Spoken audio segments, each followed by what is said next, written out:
పుష్ప 2 అస్సలు సీక్వెల్ సినిమాకు ఉన్న పవర్ ఏంటి అనేది చూపించింది. మిగతా వాళ్ళ సంగతి ఏమో కానీ సుకుమార్ మాత్రం ఈ రికార్డులు, ఆ కలెక్షన్లు, ఈ క్రేజ్ చూసి ఆశ్చర్యపోయాడు. పుష్పరాజ్ క్యారెక్టర్కు ఇంత క్రేజ్ ఉంటే మరి చిట్టుబాబును కూడా తిరిగి తీసుకొస్తే మెగా ఫ్యాన్స్ పరిస్థితి ఏంటని ఆలోచిస్తున్నాడు. కొన్ని కథలు ఫస్ట్ పార్ట్ కు కంప్లీట్ అవుతాయి.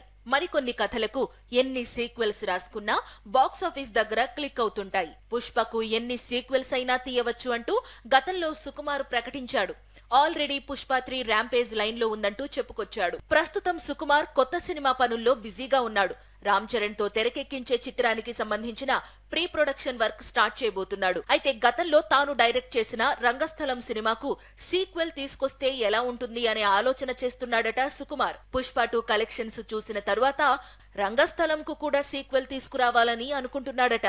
నిజానికి రంగస్థలం రిలీజ్ టైంలోనే ఈ సినిమాకు సీక్వెల్ ఆలోచన ఉందని చెప్పాడు సుకుమార్. చిట్టిబాబు అనే పాత్ర నార్మల్ పర్సన్ గా మారి రంగస్థలంలోకి అడుగు పెడితే అనేది స్టోరీ లైన్ అట. అయితే ఈ సీక్వెల్ పట్టాలెక్కాలంటే చాలా సమయం పట్టేలా ఉంది.